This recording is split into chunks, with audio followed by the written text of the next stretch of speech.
This season of Quantum Kickflip is brought to you by MythWorks. Original worlds, original stories. Find out more at www.myth.works. Previously on Quantum Kickflip. Bubby? Miserée? It is you! Did we make it to Quahalia? I think we're in Quahalia now, and it's messing with our brains and making us live through horrible nightmares. Yeah, nightmares. The elevator doors open, and suddenly the scene in front of you is Jacob skidding past on his sneakers, and you see this sort of glitched out spider monster. Hey, we made it back to the school. She's connecting the hacking device to the logic binder to her phone. I want to gather all of the input data and save it to her phone, so when she gets back to Null, she's got the readings of Quahalia, and then maybe she can reverse engineer it. So with that, you've all found each other, but you still don't necessarily know how to get out of this mess. Miserée, you initiate this chaos vent. Something about this contact with Jacob allows you to hone in on where you want to go. But there is, I think, one roll that I will require here, and that's going to be the disaster roll.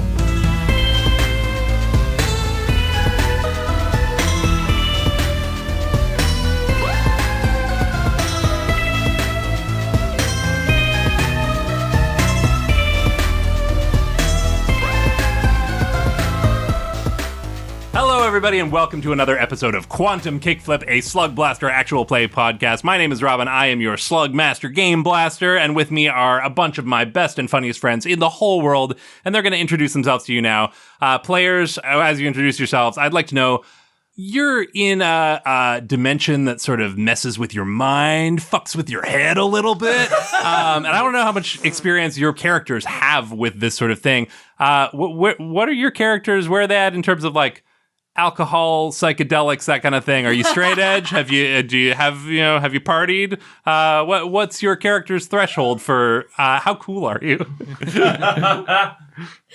Hi, my name is David Ray, and I play Jake Stanley, the chill playbook with Riff Ninja sneakers. I think Jake does drink, especially like going out to bush parties with Sam and Doug. I think it's inevitable. Because, I mean, he's also the classic... He's the son of the teacher, and so he's always good at home, but he secretly is always sneaking out and doing all that stuff. So, yeah, I think he drinks, but I also don't think overly much either. I think he's pretty moderate. Hi, my name is Michael Vetsch, and I'm here playing the Grit Playbook, Flobert, Bubby, Slyman, the Sentient Goo Boy. And I think Bubby, Bubby eats a lot of things, but I don't think he's, like, doing drugs or anything. I know he's eaten some beer bottles, but they've been empties. Okay. There you go. If he's ever gotten fucked up, it was entirely by accident. Yeah. I don't think he's never been drunk before. Oh. Hi, I'm Liam. I play Esther Infinitē, the Guts playbook with the jailbroken microphone. And I think that she does not really go... She's got a head on her shoulders. She's got plans for her future. So she does not go in on popularian drugs. Regular party drugs, alcohol, cannabis, cocaine. She does those because on Popularia, that's like there's a food pyramid. You're supposed to do a certain amount on a given day. Her tolerance is so different just because it's a part of her diet. It's not even tolerance anymore. The doctor's like, your cocaine levels are dangerously low. That's so funny. Are you taking your ecstasy vitamins? Guys, Flintstone's chewable ecstasy. Guys hit their 50s and they're like, yeah, I got to take one of these one-a-day psilocybins. They're just... You got to take care of yourself. Whatever weird, messed up drugs exist that would actually ruin the life of a popularian if they got addicted, or could be kind of embarrassing if you overdo it, or maybe you die from an overdose. I know what those are because you just asked me this question, but she does not do those. Yeah. Hi, my name is Laena, and I play Miserée, the Heart Playbook with the Void Powers. And I don't think Miserée drinks or does drugs simply because it does not occur to her to do anything like that. I don't know how many opportunities she has to be, like, offered drugs. The thing is, though, she gets offers to be the drugs. I think people have absolutely at a party been like, we're all gonna touch Miserée and get fucked up. We're all gonna touch Miserée and see how we die. Yeah, exactly. In a way, it's a sobering experience. When you do too many drugs, you touch Miserée and you're like, whoa, all right, we're back. I'm back. And I'm Robyn. As I mentioned, I'm your Slugmaster Game Blaster. I also play Goby, the Smarts playbook with the powered armor, and absolutely he does not drink or do anything. He's so straight edge. One time he accidentally drank something that had alcohol in it and had a full-blown panic attack and cried to his dad all night. He was like, my future is over. They're going to know. Multiversity's going to find out. Multipalooza would love it if they Yeah. Which is also a nightmare. Well, now that we know where your characters are at on a good day, it's time to see them on a bad day in the depths of Quahalia. Let's play some Slugblaster.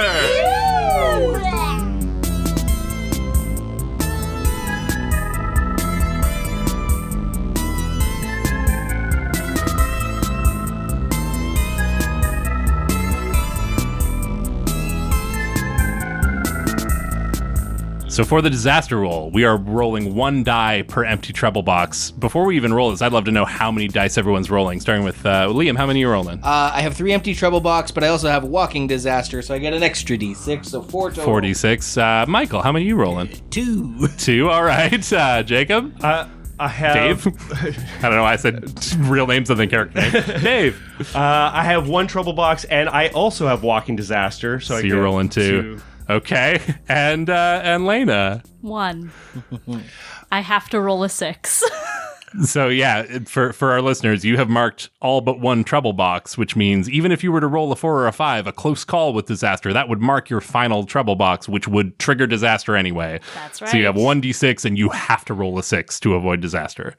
All right, everyone roll your dice or die as the case may be, and we'll see what we get. Do we have any 6s? Yes, I rolled my 4. One of the die bounced out of the tray, and I had to grab it and catch it and roll it again. That was the 6. Otherwise, it would have been 1s and 3s. But I got a 6. Avoid disaster and mark 1 style. Any 4s or 5s? A 4. All right. I got a 5. You got a 5. Okay. Close call. Avoid disaster, but mark 1 treble. So what happens when you get full trouble boxes? Disaster strikes. So I have to roll again, or Nope. is it... Disaster strikes. So it's equivalent You of rolling a 1. Also only had 1 box? Yep. Yeah. Oh, I buried the lead Why on did that. you? Yeah, you let him make it all dramatic for Laena. You didn't say anything. Yeah. Uh-oh. Okay. And finally, anyone's 3. 3s. Okay. So we have... you had 2 die, I see. Yeah. Yeah, 1 full success, 1 close call, but for both Jacob and Miserée, disaster strikes. Wait, it went bad for the 2 chaos vents? One person who is not a chaos vent? I can't imagine why that would be bad.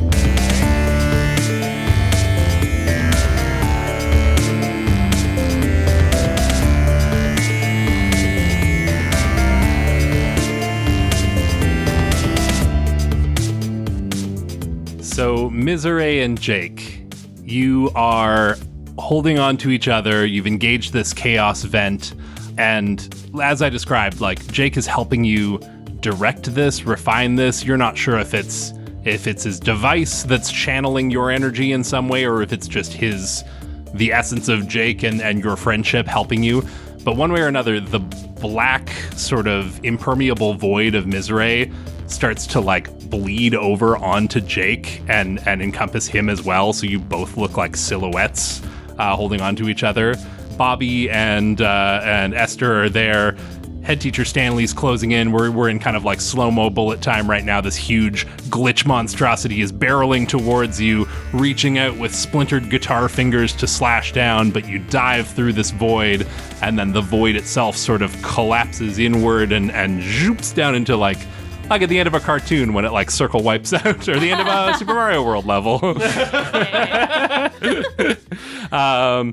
And then, you know, there's that brief rush of being in between the worlds, that sort of hit that you only get from slug blasting, and then suddenly you all burst forth in a giant spray of water, and you find yourselves in sort of it takes your brain a minute to parse what's going on because you're just in a big empty space, kind of surrounded by darkness, but not immediately surrounded by darkness. And you realize that's what's happened is you've been blown out of this Dairy Whale's blowhole into that giant air bubble that was hanging over the crowd.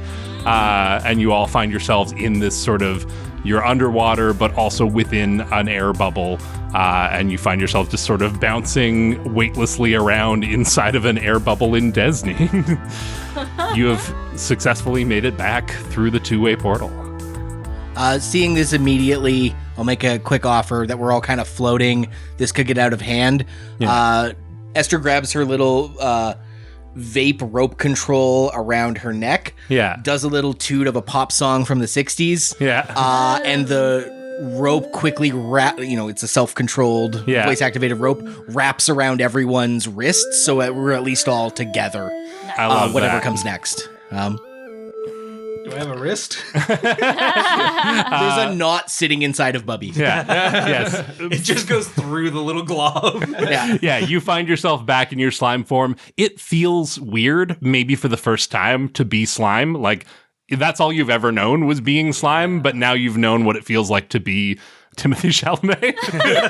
And so it feels weird to be a puddle of goo. But you did succeed on your disaster roll. It was a close call, so maybe that is the close call aspect of it, is it just like it hits you a little harder than everyone else, re-emerging into and like reconfiguring yourself into this form. What was normal now feels uncanny for a little bit. Yeah. And that's where the trouble you marked comes into play. And Esther, I'm going to say with that full success on your disaster roll, not only do you make it back unscathed, the data comes back with you, and you will be able to do something with this down the line. You are confident that you can stick it to Tommy May and Marla with what you've brought back here. You check your device, the data is all still there, it doesn't look corrupted, and you're confident that you can interpret this or represent this in some way. It's just a matter of time to figure out how to parse this data into something that you can use. But you look over at Tommy May and Marla and are confident that you're going to get the last laugh on this one. Gotcha. You all have sort of a literally weightless moment of just like bouncing around in this bubble and reveling in the fact that like you did it, you made it, despite everything, you overcame these illusions and these monstrosities. But eventually you make your way out of the bubble and back down to rejoin the field trip.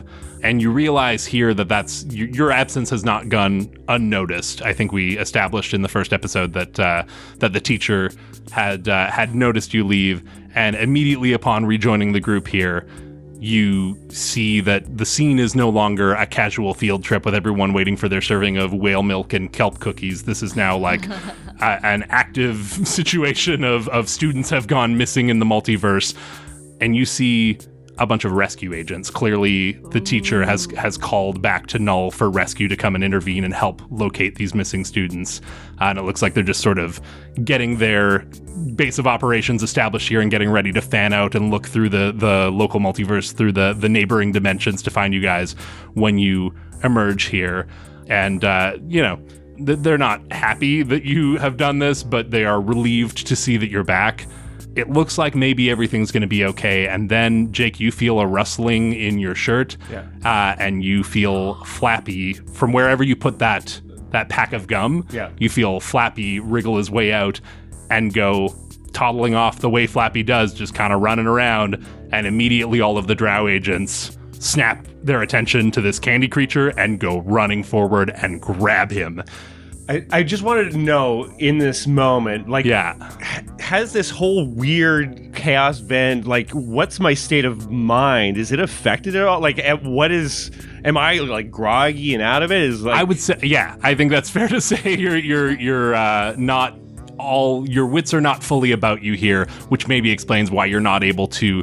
I feel like you've probably gotten pretty good at shoving Flappy back into a backpack or a pocket, or just like keeping him out of sight. I also maybe feel like the whole scenario, like as I'm connecting, like I'm almost doing this, looking at everybody in my crew, kind of like we made it and everything. And like I do think that like there is a lingering on Miserée of just like, I can't believe whatever that connection was that had happened. Yeah. It's just like, I've never experienced that whole thing, somehow we made it through. This is like an existential, it was like the whole point of going to Kohalia is that I'd find this heavenly divine experience. It was not as a nightmare fuel, but it also like it ironically at the end of it came to like I intensely made a connection with Miserée, I think, in that with moment. the void. We stared into the void, and the void reached your hand back and pulled you back to the milk dimension. Yeah, so like I think that there's a certain amount like I'm lingered actually on Miserée, and I'm just like fully not ready for like a rescue agent just like bam, just like tackle me. Kind of like, Yes, you are tackled. Flappy is tackled. Flappy is instantly like whisked away. You lose track of him immediately, and is taken into rescue custody. And I think in amongst the crowd, not only do you see, these rescue agents have clearly been called in, you also see the face of your dad, head teacher Stanley. He has also been called. Student goes missing on a field trip, standard procedure. You got to call the head teacher. It maybe like sends a bit of a chill down your spine. Seeing that face immediately reminds you of the spidery monstrosity that was just chasing you in the halls. But it's your regular dad. Yeah. And so in this moment, that feels worse because this isn't some byproduct of your imagination or some inner insecurity being manifested as an illusion. This is real. This is him. He could have consequences, whereas like that imaginary dad back in that other world, I could like push around and everything. Yeah, you got to tell him off and tell him exactly how you feel, but in this moment, all you feel is small. And I want to make it clear, like, they saw Flappy, they saw whose shirt Flappy came out of, and your dad saw everything as well. Yeah. And he comes, I guess not marching over, swimming over. He's got the breath mask, same as everyone, so you can hear him over the comm system, which means not only you can hear him, but everyone in the surrounding vicinity can hear him, as he's like, Jacob, so I asked you about, and you said, I thought you said it was Esther that had the candy, but it was you all along. You told me it was Esther. Esther looks at you, mouth agape. And I'm looking at Esther, and I'm like looking back at I can explain. And like all of the lies and all the kind of stuff that he would get out of these things before, there's too many. For the first time, the illusion is shattered for his dad and for like other teachers, even like maybe even most of the students who are like, hey, he's kind of an idiot. He's gonna go over the comms. You told your dad that I activated Flappy? Buddy, oh my god. We hang out with a void fragment, a slime guy, a gummy critter, and a guy who may or may not be part octopus, and you are the most spineless person here. Fucks you. And she swims off.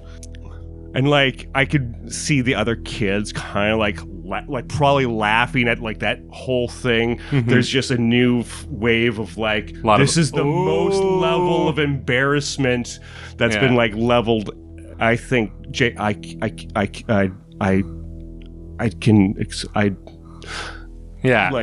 think he's starting to like well up and cry. He can't swim away from anywhere. He can't run away. He's just got to be in this moment, and you see, students shaking around you staring, pointing, very similar vibes to what Esther experienced in Popularia. You see whispers. You can feel, when you've had as many nicknames as Jake has had, you can feel when a new one is taking root, and you're watching it spread through the crowd that, like, you don't know what it is yet because it hasn't been said, but you know that you've picked up a new nickname from this moment, this interaction with Esther.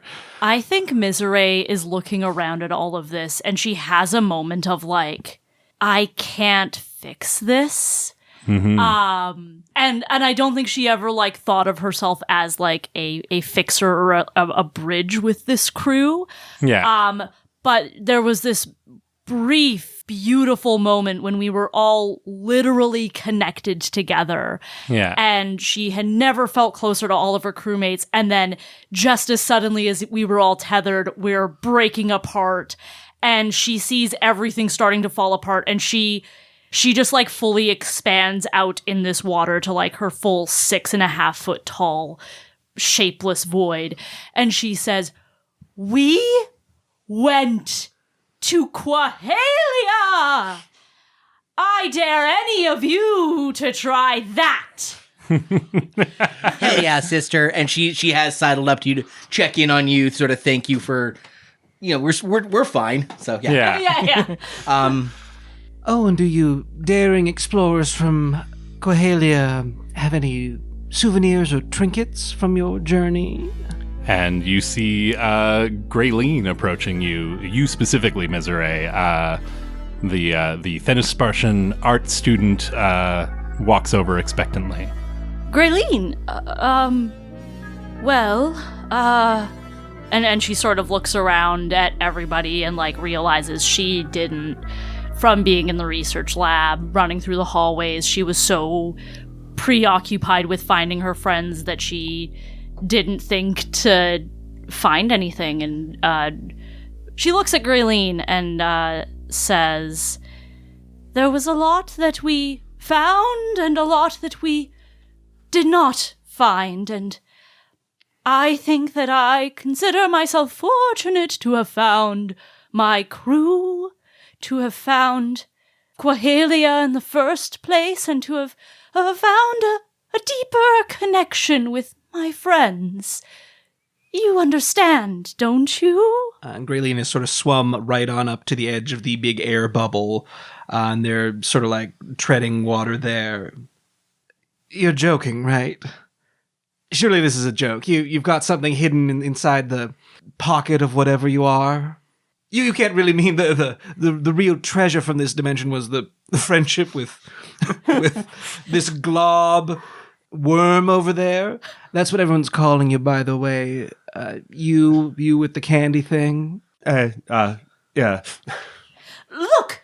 We faced off against head teacher Stanley that had expanded into a quadrillion quantum fragments. I saw Goby turned into a robot and made into possibly the worst thing I can imagine, embroiled way too deeply in academia. And as you're, listing off your many accomplishments and triumphs on this and trying to justify the fact that you didn't have time to grab a souvenir for Grayleen along the way, you're interrupted. There's a sound, almost sounds like wind chimes in your mind as this floating glass structure, almost like a diamond with concave sides. Think of like a classic twinkle star shape. Comes floating up. Roughly the size of a pillow, and just like glowing, faintly refracting light from within itself, casting just gorgeous gold and pink rays all around it, creating perpetual golden hour lighting for anyone who stands in its vicinity. And you see this diamond-shaped structure float up, and it's hard to physically describe, but when you see it, makes out with Grayleen. This is Aurora, a student from Prismatia, a Prismatian student here at Bright Academy. You're all familiar with Aurora to some degree, but I don't think you knew about this particular development. How uninspired. Apologies, Aurora, dear. Seems I won't be able to make that birthday present art gift that I wanted for you. I lack the required psionics that was promised to me by these underwhelming Slugblasters. You hear the sound of disappointed wind chimes. No, don't be so harsh and cruel to me. Not in front of everyone. Playful, yes, not in front of anyone. Playful, flirtatious wind chimes. Dirty crystal. Oh, they're so cute together. I love what they have. Miserée shrinks again. Anyway, we'll see you around the school if you ever make it out of detention. And you see them walk off, still trading kisses. Sound of sucking on rock candy. Kind of like you can hear the teeth. Get a room. And with that, we need to mark a couple of dooms here for our disasters. Jacob, the one I have pitched for you is sugar-free. As Flappy has been taken from your custody, and you don't know where he will end up. All you know is that he's gone. And Miserée, I don't know what to call this. Your hopes for a relationship with Grayleen have been pretty significantly dashed here. It looks like they have a passionate affair on the go already. Heartbroken? Yeah, I think I can't think of anything else. So yeah, I think heartbroken. Which is cruel for the heart. Yeah.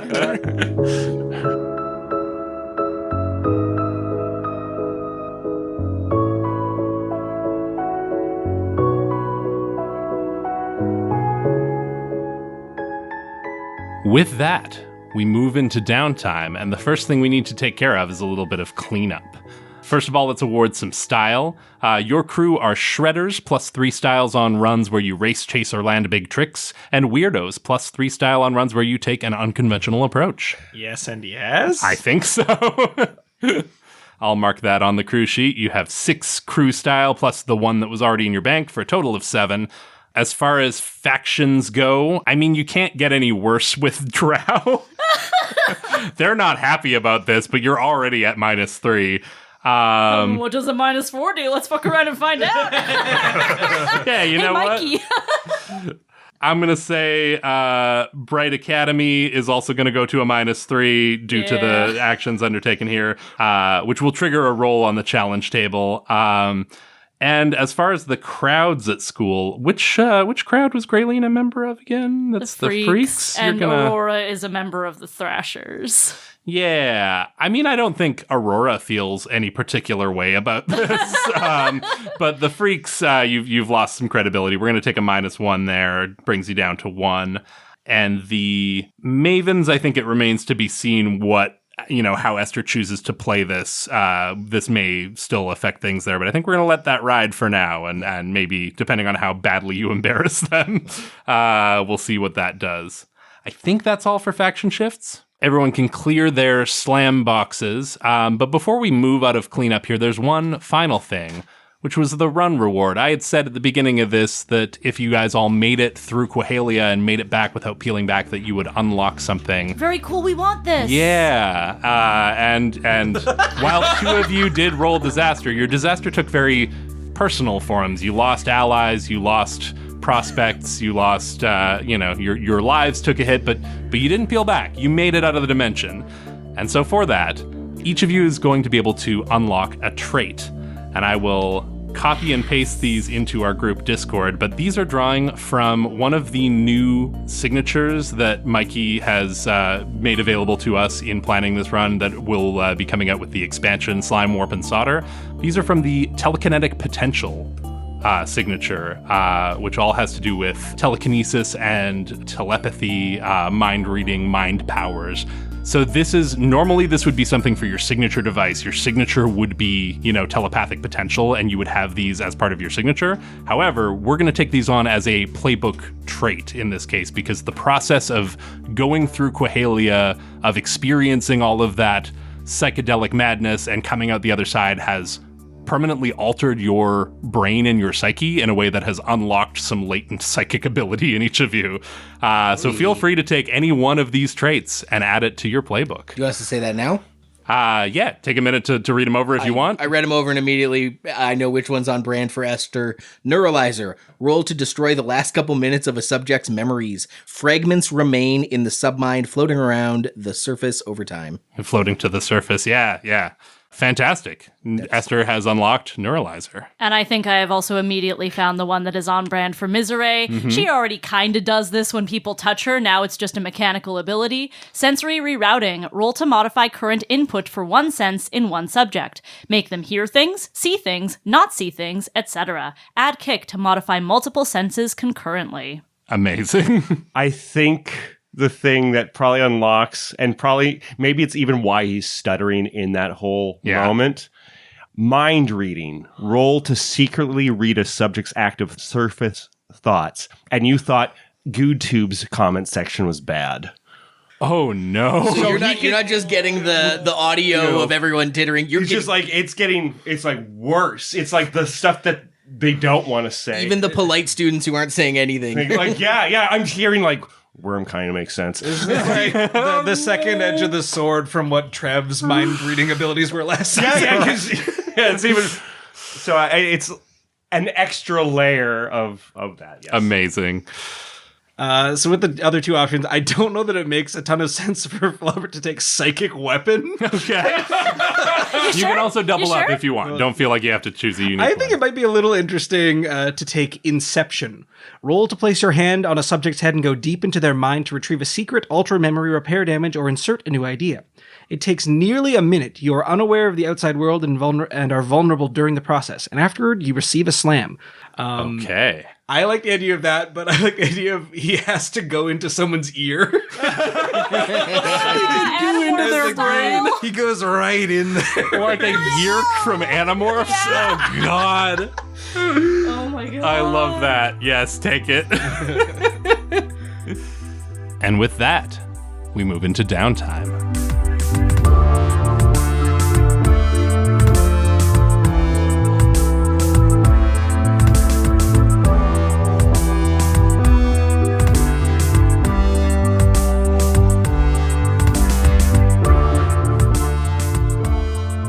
Jacob, we're going to cut back to you here, and we haven't jumped time at all. We're still in Desneen.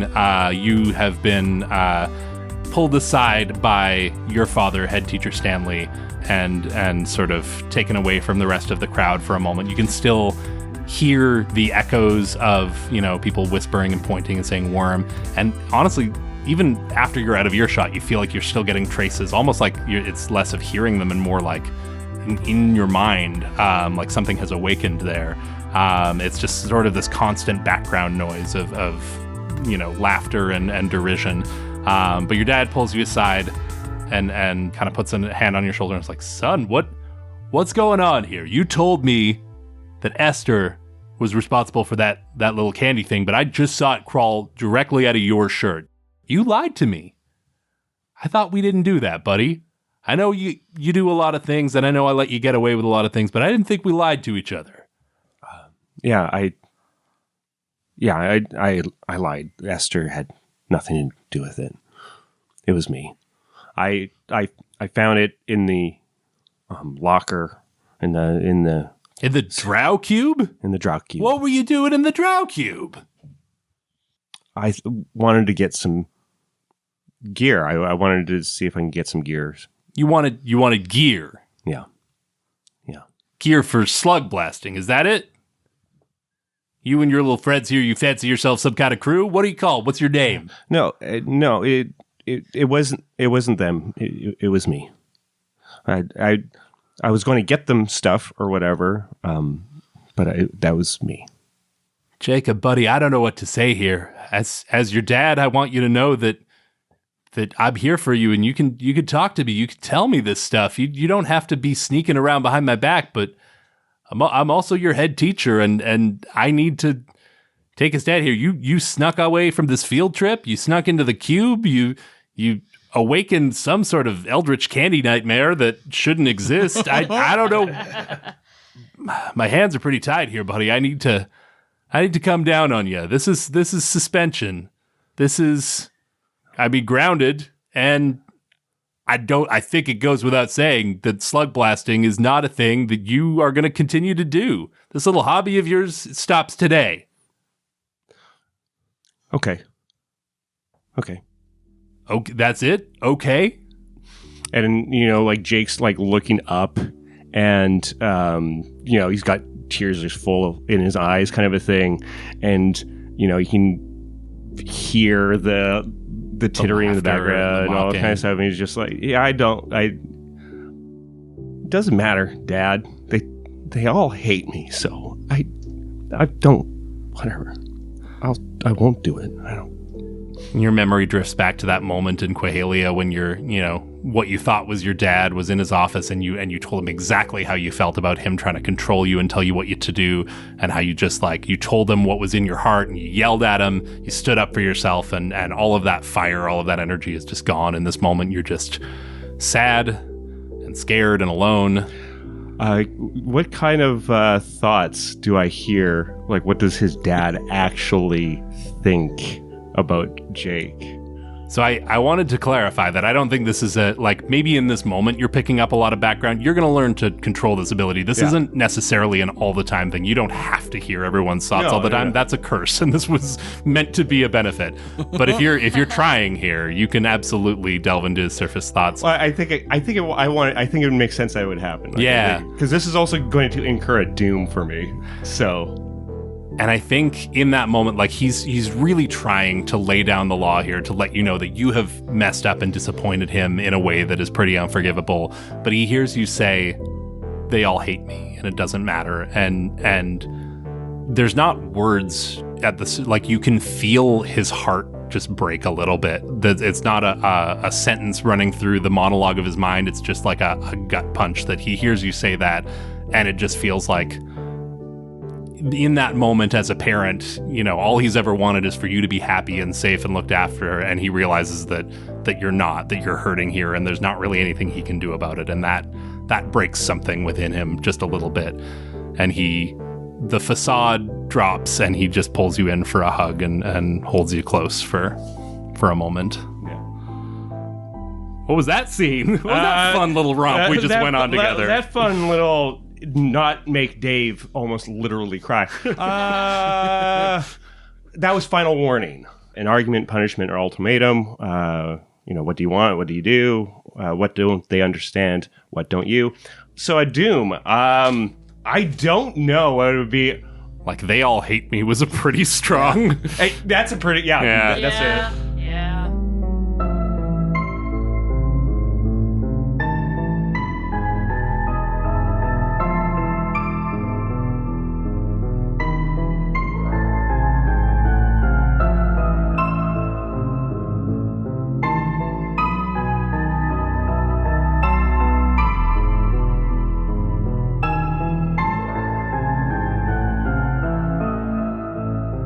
Hello, beloved listeners. It's me, Laena. Thank you so much for listening to this episode of Quantum Kickflip.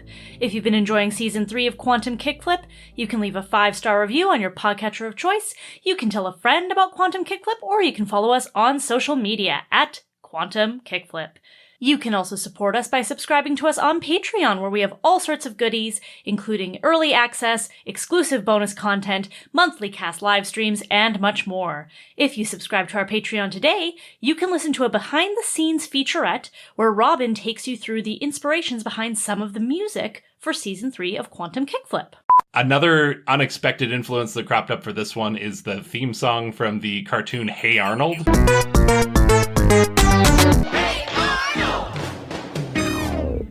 To listen to this music featurette and so much more, head to patreon.com/quantumkickflip and subscribe today. And now I'd like to hand things over to Shelley with a special announcement. Hey everybody, I'm Shelley. Some people call me Turtle, pretty much everybody actually, yeah, but you don't, have to.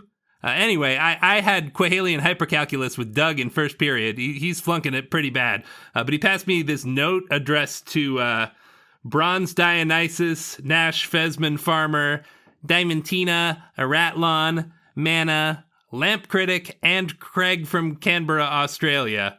It just says, "Do you like me?" And then there's a box for yes, no, maybe, or it's complicated. I don't know if you're all supposed to answer as a group or individually or what, but maybe try to let him down easy. He doesn't deal with rejection very well.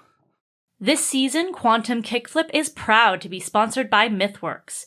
MythWorks is proud to announce their next 2 published games, Crescent 2E and Exiles, both by acclaimed designer M. Acosta. Crescent 2E is a feelings-delving role-playing game where you play as kids entering the Daydream, a magical patchwork filled with whimsical creatures and wondrous landscapes that lies at the end of imagination. In Exiles, you are a teenage misfit who finds themselves in the Below, a nightmarish underside where tarnished souls like yours are sentenced to rot. With only a band of fellow outcasts by your side, you blaze a path back home no matter what it takes. Created, designed, and illustrated by Portuguese designer M. Acosta, Crescent 2E and Exiles both feature beautiful streamlined layout, gorgeous illustrations, and innovative mechanics that blur the line between story games and the old-school Renaissance. Pre-orders for both titles are available now on the MythWorks store, so head to www.myth.works and pick up your copies today. You can catch the next episode of Quantum Kickflip and the beginning of a new run with a new GM on Wednesday, October 22nd, or 2 days early if you're a patron. Thank you so much for listening, and let's get you back to the action.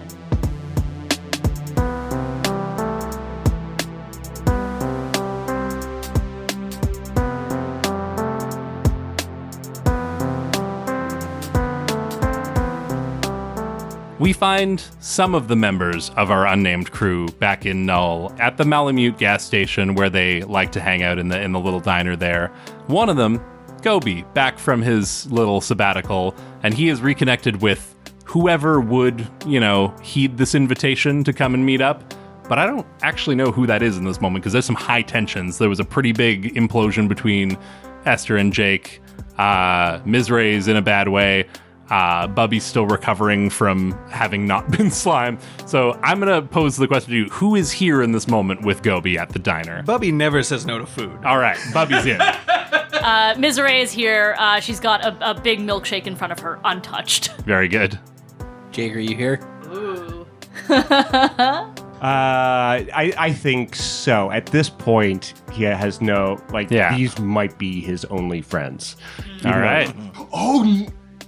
He's grounded. No, I think, there you go. Jake's grounded, Esther's here. He wouldn't break the... That makes sense. Yeah. And also, we're not all your friends. Everyone hates you. So then Esther's here, having a great time. Esther's here. She's fuming, but she also wants to talk to Goby because you're the smarts, and you're going to be the first person she tells you about this data she hacked out of the logic binder. So basically, I thought my number was up. I mean, they found me after cutting down the water tower. They had surveillance footage from the security cameras. They knew it was me. They knew I did it. And I thought I was getting sent back to Desneen. But then, as it turns out, I guess Drow has been working on a similar sort of water weapon where you channel the water from Desneen, but they couldn't quite get it dialed in right. They had the physics wrong. They were thinking about null water, but Desneenian water has different properties. It's got a different density to it. So they didn't quite have it dialed in. So basically, they made the offer that if I helped them fine-tune their prototype, they would overlook my little indiscretion, and I wasn't really in a position to say no, so I helped them. You were a tool. Wait, no, that's not what I meant to say. You assisted in their tools of destruction. I mean, technically, yes, but I didn't really have a choice. Like, it was that or probably expulsion, and all things considered, I'm just happy that I managed to skate by on this one. Yeah, no, of course. You were just following orders. That excuses anything. They didn't say that they were going to use it for anything. They didn't say what they were going to use it for. Oh, sure, the space cops aren't going to use that against people. No, they won't. Yeah, I mean, strange bedfellows and all that. So you're saying that, Drow is open to working with Slugblasters if they have something they might want to use? Yeah, it seems that way. I mean, Can I have the contact info of whoever you were talking to? Because I have something I think Drow might be able to help me with and might be very interested in researching themselves. Absolutely. I'll hook you up. But that's not really the main reason I wanted to bring you guys here today. It's to show you what else I worked on. See, I had pretty unfettered access to Drow labs and resources, and while I was there, I did a little tinkering, and everyone, I'd like to introduce you to Maurice. And he, from under the table, pulls out a little robotic drone. It's got 4 legs. It looks kind of like an octopus, but just 4 tentacles instead of 8. And it's just sort of like climbing around on its little octopus metallic tentacles. It's got like a camera lens where the eye would be that kind of like narrows and zzz, zzz, zzz, and focuses on each person in turn. I built myself a little guy. Oh my god, that's so Gridge. I love it. Totally radical. Wow, Goby, what did you say this little 4-puss's name was? I call him Maurice. Maurice 4-puss. Maurice the fourth to puss. I would go with quadrupus, but yeah, I mean... Or tetrapus! We're not allowed in the quad. But that's not all you can do. Check this out. And he, presses some buttons inside his suit, and Maurice's little 4 legs begin to, they stick straight out and start spinning like helicopter blades, and he flips upside down, and he's a little flying helicopter drone. So this is me taking the downtime beat of research, which allows me to unlock the trait of power user, which lets me get a second signature device, which is robot companion. Nice. I love that for you. It's fine that you have 2 signature devices and I have none. I'm not jealous at all. I guess I didn't think. I'm sorry, Esther. I didn't. I was excited. I'm sorry to poop on your parade. I'm still a little sour of people. You know. Why is everyone laughing at that? That's what we call being like. That's a common being a downer, and popularian. We say it all the time in Disney. Don't poop on my parade. Yeah. I don't know what you're talking. You guys are the weird ones. Yeah. No. Anyway, I'm a little. No, he says about the slime boy in the void. These no-lights. They don't know. I'm just being salty because I'm still mad at Jacob, and I'm, still mad I lost my signature device, but that's all right. I think I'm gonna with the thing I have with this logic binder and the data and taking it maybe to Drow to help convert it into something legible. I feel like I'm gonna get my signature device back. Don't you worry. All right, I'll put you in touch. Hey, you guys have to tell me what happened with Jacob later, but like later, he kind of motions to Miserée and Flobert, like, you gotta fill me in on the drama. Thumbs up. Blorp, thumbs down. Looks at Flobert, turns the thumbs up into a thumbs down. Flips it to a thumbs up. Thumbs sideways. Both Now we're those. in a thumb war. Miserée has an advantage in every thumb war in that you make everyone see their own death as they're By thumbs. Yeah. So do we want to use that opportunity to spend a little bit of our crew style to clear one of our fractures? Yeah, and I'd say mutually assured destruction because no, it is the destruction was assured, but it was not mutual. All right, is it 3 crew style to do that? 5 style to make up. All right, well, we're down to 2.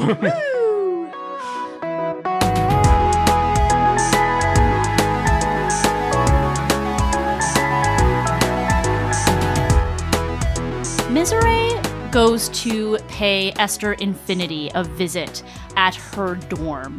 And when Esther answers the door, Miserée once again is like sort of trying to control her form, doesn't really have the hang of it. And she looks to Esther and says, I need help with something, and I think you're the only one who can help me. Oh, for real, girl, I got you. Thanks, babe. How do popular? Oh, yeah. I mean, how do I phrase this? It just comes so effortless and innately to me. I've never really had to think about it like that. But I think what makes you popular is a combination of being genuine, but also being interesting. Genuine? Interesting. But you can fake interesting, but you can't fake genuine. And so one, but not the other. As you're saying that, I can see you're straining to hold that form.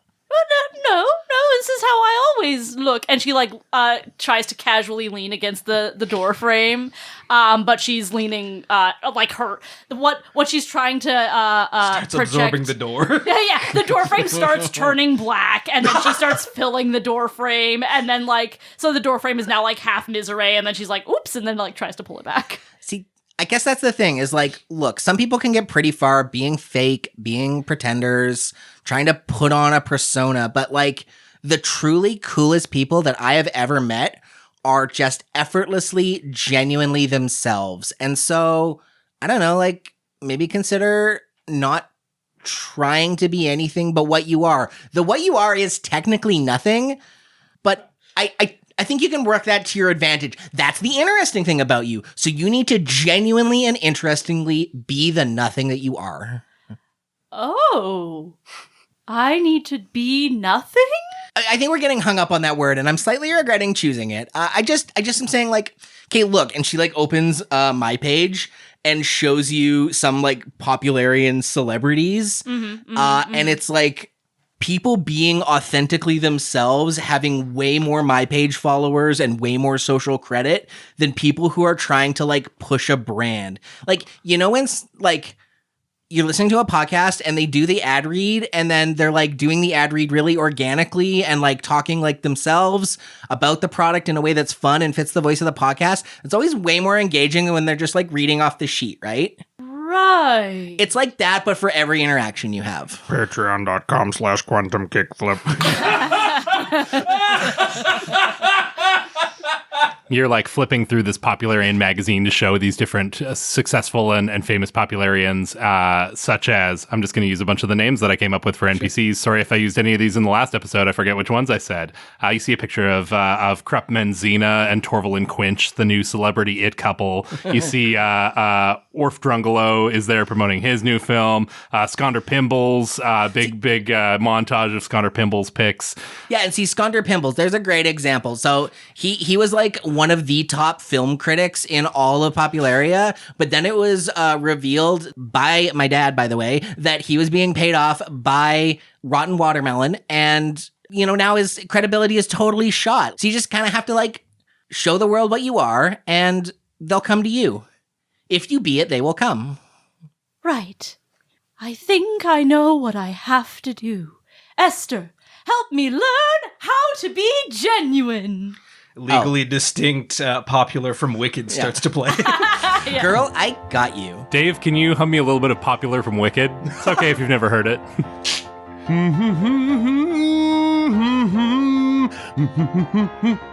That's great. That's perfect. Also, speaking of poop on the parade, everyone laughed at that, but literally a couple runs ago, that creep Jacob said, "Screw the pooch," and I've been thinking about it, and that's a really weird null phrase. So You're right. I kind of glossed over it at the time because we were beefing, but like, damn. Yeah. We cut away from Esther's Tight 5 into a montage.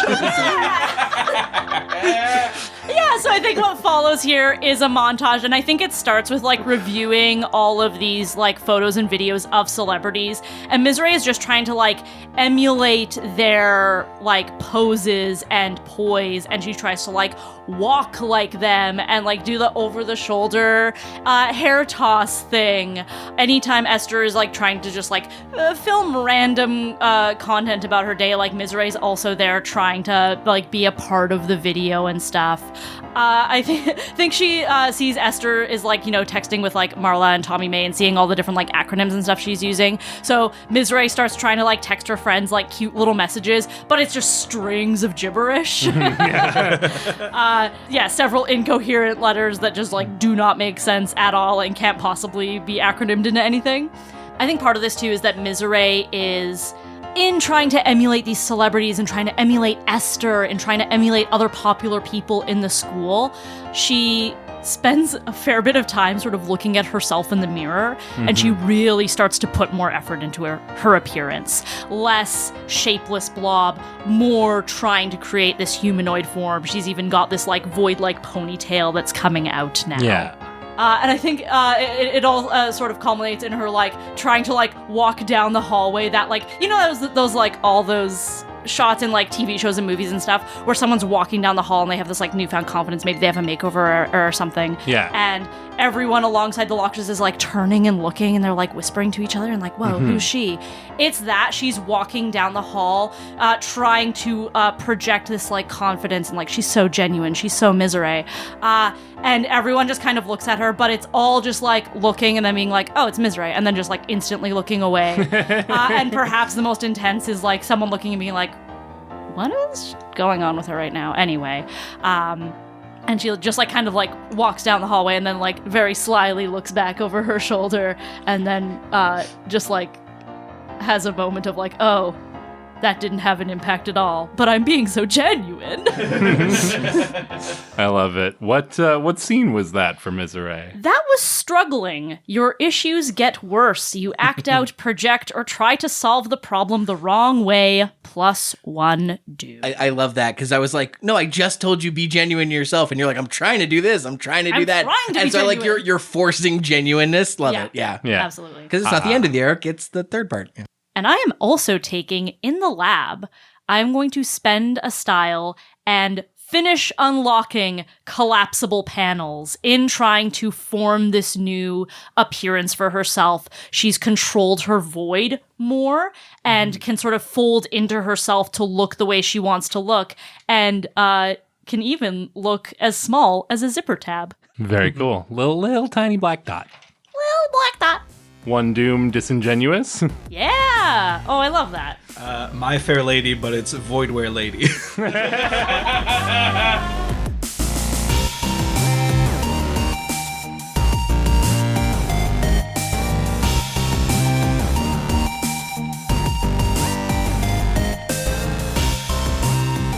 Esther's had this wonderful moment with Goby in the diner, always friendly with Flobert. Just had this wonderful wicked moment with Miserée. But she's got a axe to grind with Jacob, and so goes and finds him at his house here in Boron Ridge, where he is extremely grounded. Yeah, so you come to the front door. And Come to the front door. Yeah. Oh, Esther, Jacob's not actually available. You're here for Jacob, I'm assuming. Yeah. He's very grounded right now and suspended and in about as much trouble as he can be in. So He's in more trouble, actually. Oh, you're not here to as his friend. You're mad at him. Yes, and I would like a moment of his time, please, sir. And she puts her hands together down by her hips and stands up nice and straight and kind of bats her eyelashes like, "Oh, please, Mr. Stanley, may I have a moment of Jacob's time?" I think it's a combination of the effortless popularity and charisma to just get people to do what you want, and the fact that he's like, well, I mean, he's not supposed to see any friends, but you seem angry with him, and I am supposed to be punishing him. Yeah, all right, yeah, no, I think that's the proceed. Steps aside, and so I guess he can come outside. You here to do him harm? Okay. I don't need to come in. We can have the conversation here on the front porch. Jacob, Esther's here, and she's mad at you. Jake comes to the front door. He's wearing this old faded band from the 70s t-shirt called The Fezman. And he it's little holes in it and everything like this. And he's just been at home. Clearly it looks like he's been working on stuff. There's grime and all that kind of thing. And he sees you and he's a little sheepish already, comes out and hi Esther. Hi. So I wanted to look you in the eyes and ask you, I guess, give you a chance to explain yourself, why you feel my reputation, my freedom, and our fledgling relationship as co-Slugblasters was worth it to throw me under the bus for the candy guy. Because I don't know what I did to deserve. Well, I guess I did post that video of you falling down, and that was... But I wanted to hear it from you, and not from your dad over the Disneyan intercom. When my dad was trying to figure out what was going on, and he wanted a name, and he suspected that it was connected to one of my friends, and I didn't want to get in trouble. I said you because you treat me like shit. I treat you like shit because I posted a funny video of you pantsing yourself falling down a hill? Yeah. Okay, and fine. I was called shit stain for a good 3 weeks. Sure. I can understand that. But I also backed you up when we snuck into the cube. I helped you cover your ass when we were hiding the gummy guy, and we have noped all kinds of slams for each other. You pardon the Slugblaster parlance, and the many runs we've gone to. So I thought we were maybe past that. Maybe we were working on resolving things, but it looks like you don't know a good thing when you have it, and maybe that's why you bumblefuck your way into so many embarrassing situations, because you can't think past the front of your nose.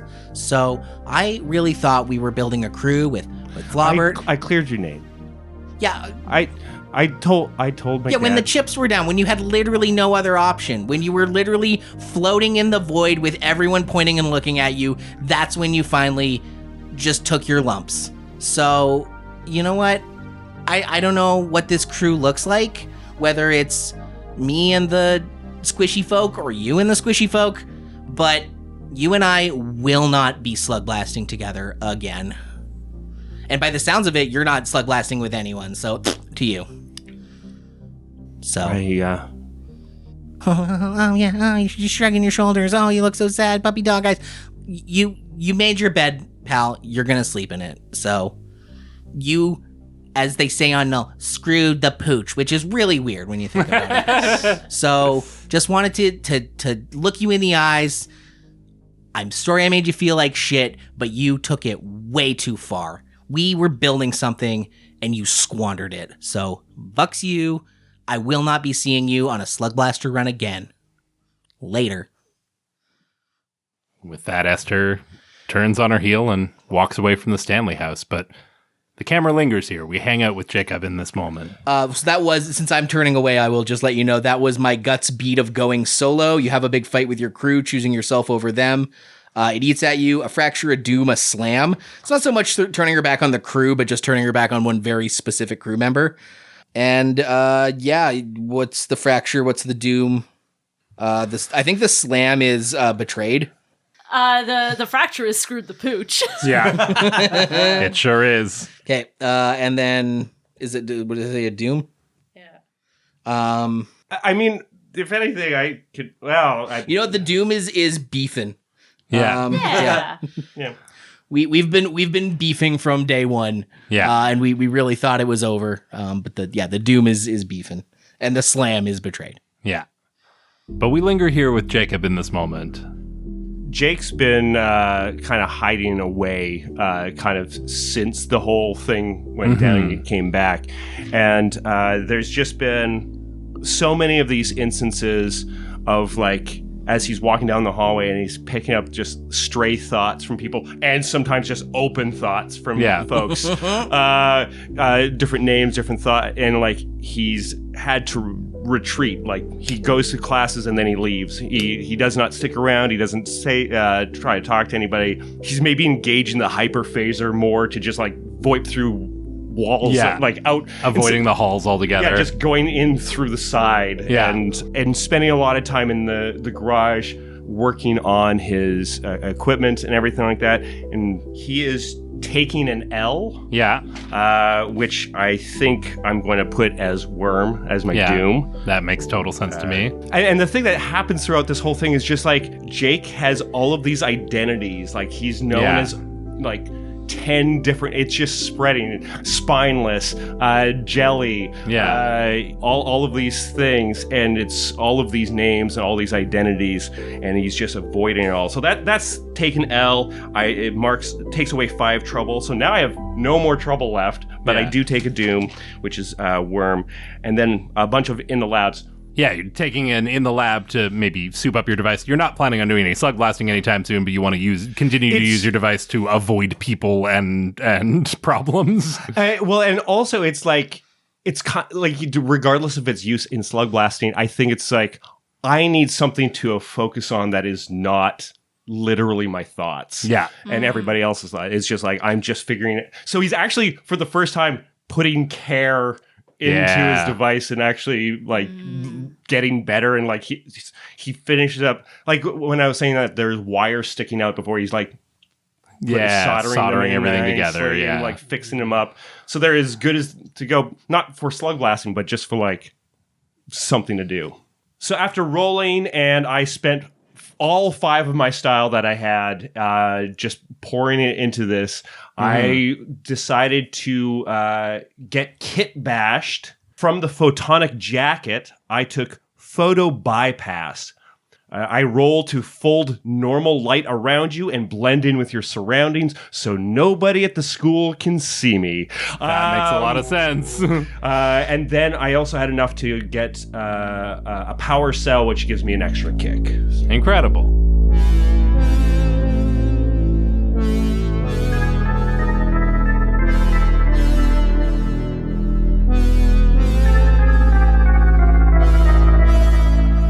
So we still need to roll for a challenge. You guys ended up at a -3 with the Bright Academy, which means that a challenge must be rolled. So Liam, you've offered to roll this for us. it says the GM rolls 1d6, but I like that you as the incoming GM are going to roll this. So you roll 1d6, and then you can add as many d6 as you want here based on these criteria. +1 if rivals or worse with 5 or more factions. I don't think we've hit that yet. +1 if enemies with 1 or more factions. We have hit that. +1 for being up-and-comers or higher, which we are. And +1 for being rising stars or higher, which we're not. So you're going to be rolling 1d6, and then you can add up to +2 to the result of that roll. I got a 6. So 6 is snitches or invasion. 7, if you want to add one, is called out or rumors. And 8 is ghosted or skate stoppers. So one of those options awaits us. Yeah, imposter seems tempting, but I think I want to go right to 8 with skate stoppers. An authority starts shutting down thin zones. Uh-oh.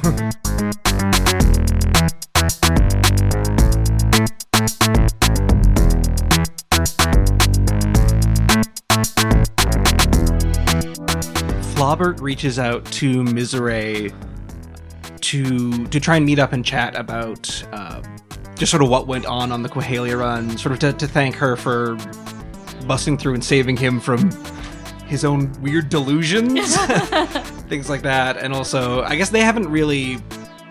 All of them sort of ended up in the academy and saw that twisted version, but Bubby saw the weird sort of drow facility realm that Miserée was in, but no one really saw each other's other Quahalia visions, really. So I think this is a moment for them to sort of like debrief on that a little bit. Yeah. And yeah, I think Bubby, he has been sort of on uneasy ground about things, but there's also maybe perhaps other feelings that were running amok from before and things. So he's been nervous, and he's just kind of been in the music room preemptively waiting for Miserée to arrive at this rendezvous.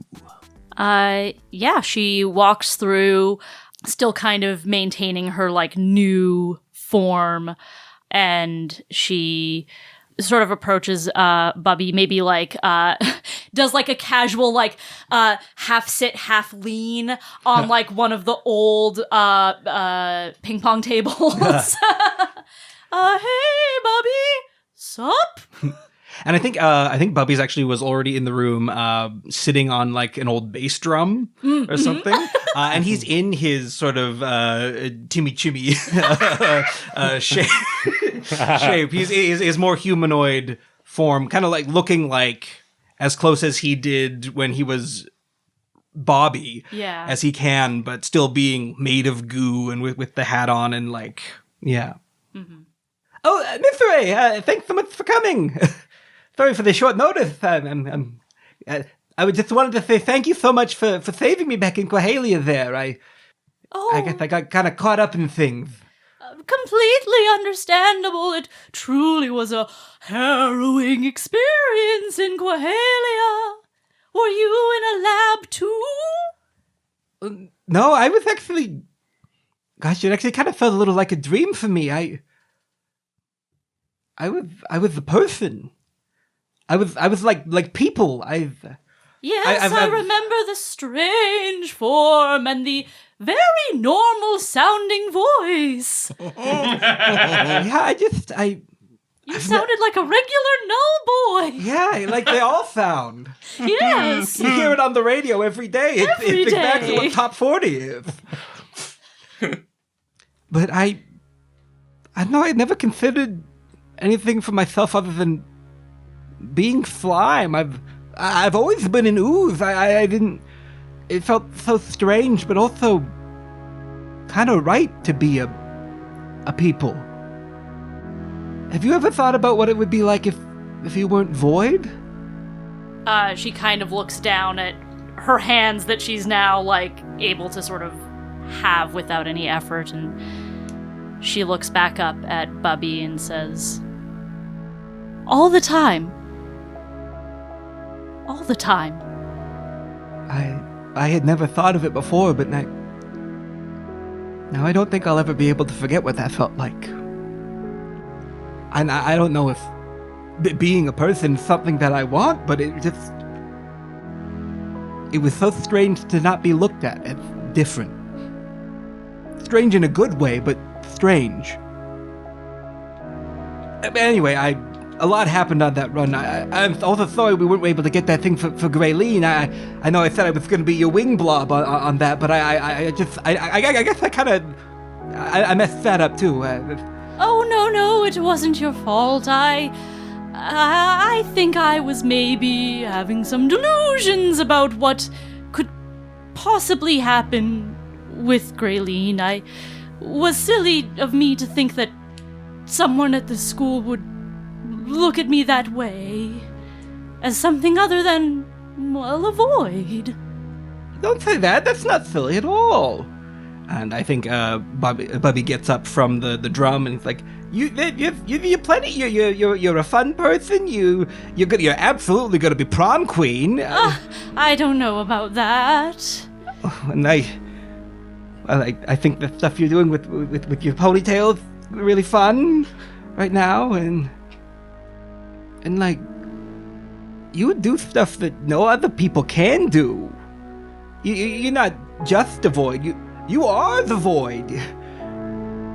Yes, and I'm kind of always reminded of that, and I kind of can't help but wonder what you felt when you felt like a person. Maybe a bit something like this.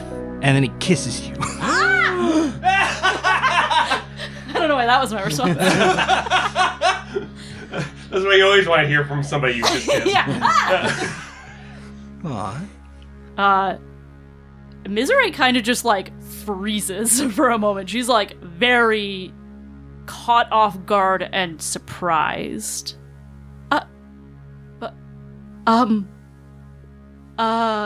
Sorry, no, I overstepped. I'm so sorry. Please take. I misread things. Sorry, no, this is wrong. This was we were just talking about greatly. Sorry. It's Bubby steps into the bass drum and accidentally breaks the head of it. He tumbles over, he knocks over several cymbals, some of them get stuck in his goo form, and he goes running into the hallway. The drums were not making a clattering sound inside the weirdly acoustic music room, but he is now crashing and doing a weird swing rhythm as he goes running down the hall. He bumbled this up. And Miserée watches him rush out of the room, and she is kind of just like left standing in the center of this absolutely trashed music room that is completely silent. And as you run away, she's like, "Bubby?" What scene was that, gang? For me, that was a couple of things. That was quitting. The moment you finally give up. Why? What finally broke you? Who have you let down besides yourself? +1 doom, +1 fracture. This is the next beat in the grit track, which was toward Bubby's goal of finding love and being romantic. There you go. And he thinks he has grossly mishandled the situation and taken advantage of someone's emotional state based on other things in a way, and he's just been that playboy blob. Oh no. Yeah, absolutely. That was a doom and a fracture. Yes. Doom maybe like rebuffed or something. I don't know. Miserée didn't necessarily rebuff his advance, but just like didn't reciprocate. Yeah. Unrequited. Second thoughts. Unrequited. Is there anything about like question mark? missed signals or something? Yeah, I like that. Yeah. And my pitch for the fracture is just moi. What was that scene for Miserée? I think I'm doing a couple things here because I have a fair bit of trouble that I do need to clear. Mm-hmm. So I'm going to take an L. You suffer loss, burn a bridge, gain a debt, set off a looming threat, does the crew know? And I think it's just her sort of like processing that, she misread how things were going with Bubby in Quahalia. She grossly misread things with Grayleen. She is not as good at understanding people's intentions as she maybe thought. Yeah. And she really needs to grapple with that. So I am clearing all of my trouble and taking a doom. I think it's also missed signals. Yeah, 100%. Yeah. And then the other one is catching feelings.